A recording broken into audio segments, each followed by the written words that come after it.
घुसपैठियों के समर्थन में बंगाल में बाहरी बनाम बंगालियों के खेल में अब टीएमसी और ममता बुरी तरह फंस चुकी हैं और पार्टी ऐसे मोड़ पर है जहां आगे कुआं नहीं गहरा समंदर है।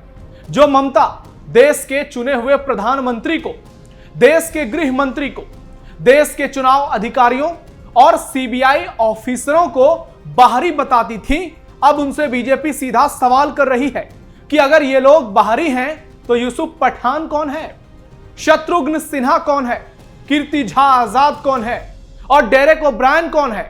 मतलब हम करें तो रासलीला और दूसरे करें तो कैरेक्टर ढीला। यह तो आपने सुना ही होगा। दोस्तों, टीएमसी का सियासी चरित्र बेनकाब हो गया है। आप सोचिए कि हमारे देश में कैसे ये लोग खुलेआम जहर बांट रहे हैं, सरेआम अराजकता फैला रहे हैं।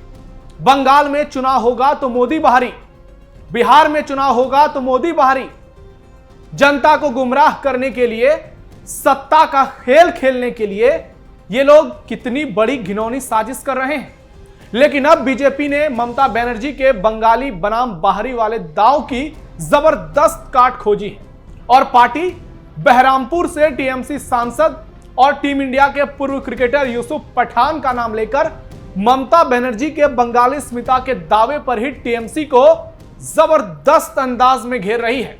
आपको बता दें कि टीएमसी के कई सांसद पश्चिम बंगाल से बाहर के हैं, दूसरे राज्यों के हैं, लेकिन वो ममता के नजर में बाहरी नहीं है। उनके नजर में केवल मोदी और शाह बाहरी हैं। इसलिए अब ममता बनर्जी का बंगाली बनाम बाहरी वाला स्टंट उल्टा पड़ने लगा है, बल्कि यह तगड़ा बैकफायर कर रहा है और बीजेपी ने ममता बनर्जी की मिसाइल का मुंह अब टीएमसी की ओर ही मोड़ दिया है और मोहरा बने हैं बहरामपुर से टीएमसी सांसद यूसुफ पठान। ऐसे में सवाल उठ रहे हैं, क्या यूसुफ पठान टीएमसी के सांसद पद से इस्तीफा देंगे? क्या शत्रुघ्न सिन्हा और कीर्ति झा आजाद इस्तीफा देंगे? क्या डेरेक ओब्रायन इस्तीफा देंगे? नमस्कार, कैपिटल टीवी के स्पेशल शो टर्निंग पॉइंट में आपका स्वागत है। मैं हूं आपके साथ नवेंदु शेखर झा। आज के टर्निंग पॉइंट में आपको बताएंगे कि कैसे टीएमसी अब भयानक तूफान के बीच समंदर में डूबती नैया को लेकर फंसी है और आगे डूबना तय है।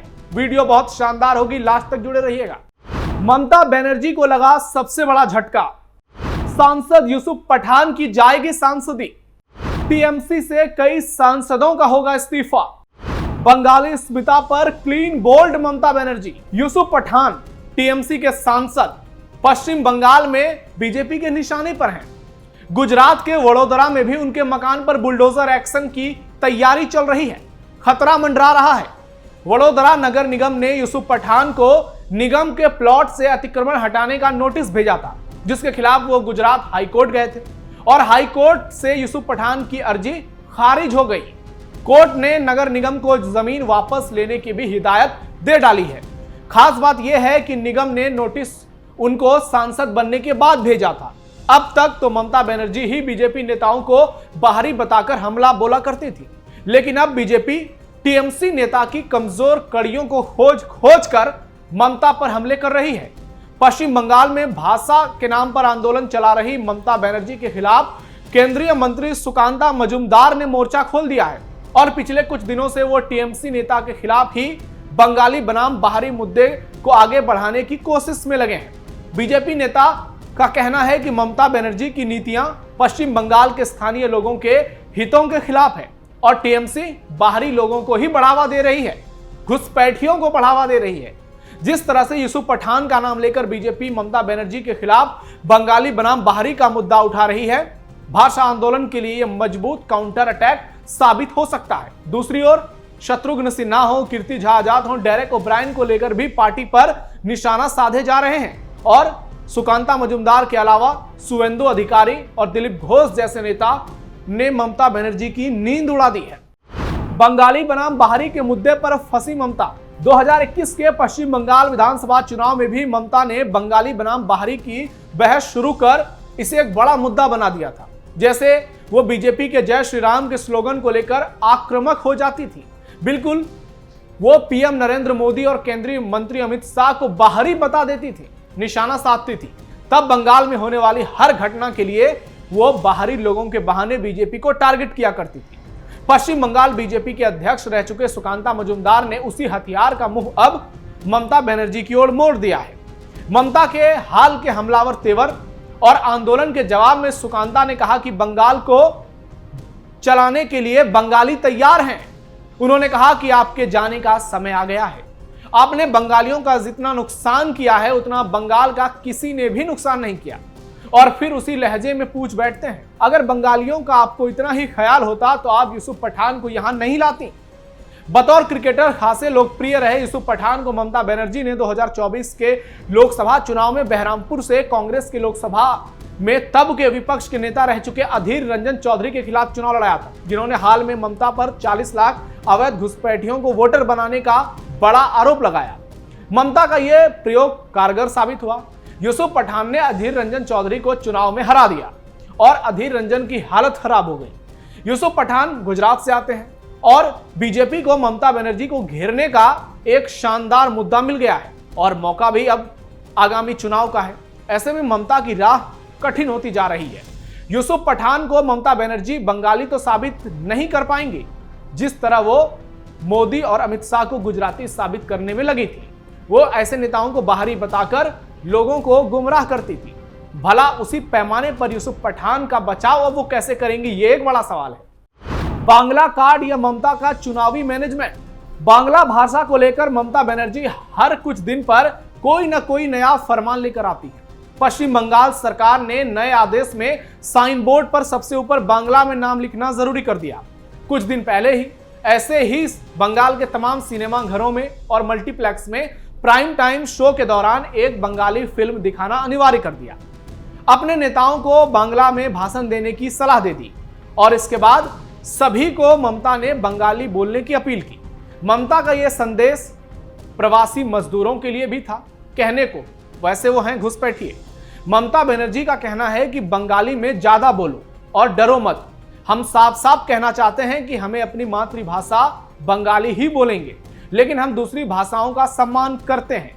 हालांकि ममता कहती जरूर है ऐसा, लेकिन वो ऐसा करती कभी नजर नहीं आती। जलपाईगुड़ी में एक कार्यक्रम के दौरान सीएम ने भावनात्मक तौर पर लोगों से कनेक्ट होने की अपील की। उन्होंने कहा कि मैं रोज अपमान झेलती हूं क्योंकि मैं बंगाल का विकास चाहती हूं, लेकिन आप खुद सोचिए दोस्तों, जब बात बंगाल फाइल्स की आती है तो ममता को बंगालियों का दर्द नजर नहीं आता। यह दोगली राजनीति के चक्कर में ही ममता को बीजेपी लगातार घेर रही है और इस वक्त तो ममता बुरी फंसी है। ममता की पार्टी में बाहरी नेताओं की घुसपैठ। जो ममता अब बीजेपी के नेताओं को बाहरी बताती थी, अब वही बुरी तरह से घिरती हुई नजर आ रही हैं और अब ममता की उस छवि पर बीजेपी चोट करने की कोशिश में लगी है। जो टीएमसी नेता ने बंगाली अस्मिता की एकमात्र संरक्षण होने का मुद्दा बना रखा था, अब वो उसी में घिर चुकी है। यूसुफ पठान के मुद्दे पर भी टीएमसी की तरफ से बचाव करने का कोई बहाना मिल नहीं रहा है। टीएमसी का कहना है कि यूसुफ पठान जैसे लोग बंगाल की जनता की सेवा के लिए चुने गए हैं, ना कि किसी बाहरी एजेंडे के लिए। टीएमसी का कहना है कि बीजेपी नेता ऐसा बयान देकर सामाजिक भेदभाव पैदा करना चाहते हैं, लेकिन ममता को अपने विधायक का वो बयान याद नहीं आता जिसमें उनके विधायक कहते हैं कि हम हिंदुओं को काटकर गंगा में बहा देंगे, जिसमें उनके विधायक कहते हैं कि हम बीजेपी विधायक के चेहरे पर तेजाब फेंक कर उसको जला देंगे। ममता की यह मुश्किल है कि सिर्फ यूसुफ पठान ही नहीं, टीएमसी में ऐसे कई नेता हैं जो बाहरी हैं और अब वो बीजेपी के निशाने पर बेहद आसानी से आ सकते हैं। ऐसे ही एक टीएमसी नेता हैं साकेत गोखले। साकेत गोखले भी गुजरात से ही आते हैं और ममता बनर्जी ने साकेत गोखले को यूसुफ पठान से पहले ही राज्यसभा में भेज दिया है। 2021 में टीएमसी का दामन थामने वाले साकेत गोखले को ममता बनर्जी ने 2023 में राज्यसभा भेजा। झारखंड के हजारीबाग के रहने वाले बीजेपी नेता यशवंत सिन्हा को भी ममता बनर्जी ने टीएमसी का उपाध्यक्ष बनाया था। वो विपक्ष की ओर से पिछली बार उपराष्ट्रपति के उम्मीदवार भी थे और यह बात अलग है कि पिछले उपराष्ट्रपति चुनाव में जब यशवंत सिन्हा मैदान में थे, ममता बनर्जी की पार्टी ने चुनाव से ही दूरी बना ली थी। ममता बनर्जी ने दो और ऐसे लोगों को लोकसभा सांसद बना रखा है जिस पर बीजेपी सवाल पूछ रही है, जो बंगाल के बाहर के हैं। उनमें से पहला नाम है देश के पूर्व क्रिकेटर जाने माने कीर्ति झा आजाद और दूसरे फिल्म स्टार शत्रुघ्न सिन्हा की, और दोनों अभी टीएमसी के सांसद हैं।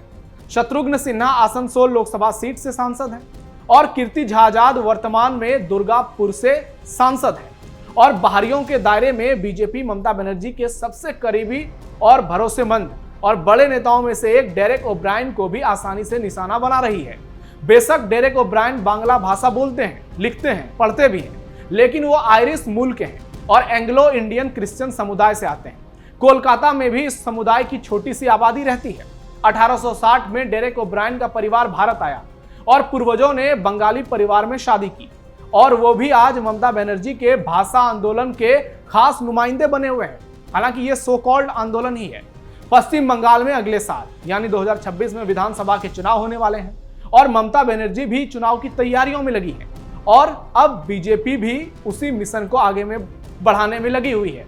यानी बंगाली बनाम बाहरी का मुद्दा अब ममता के लिए बैकफायर करता हुआ नजर आ रहा है और पूरी टीएमसी इसमें बुरी तरह फंसती हुई दिखाई दे रही है। आपकी क्या राय है? कमेंट बॉक्स में बताइए। आप सावधान रहिए, अलर्ट रहिए और अपने आसपास पैनी नजर रखिए। फिलहाल के लिए टर्निंग पॉइंट में इतना ही। धन्यवाद।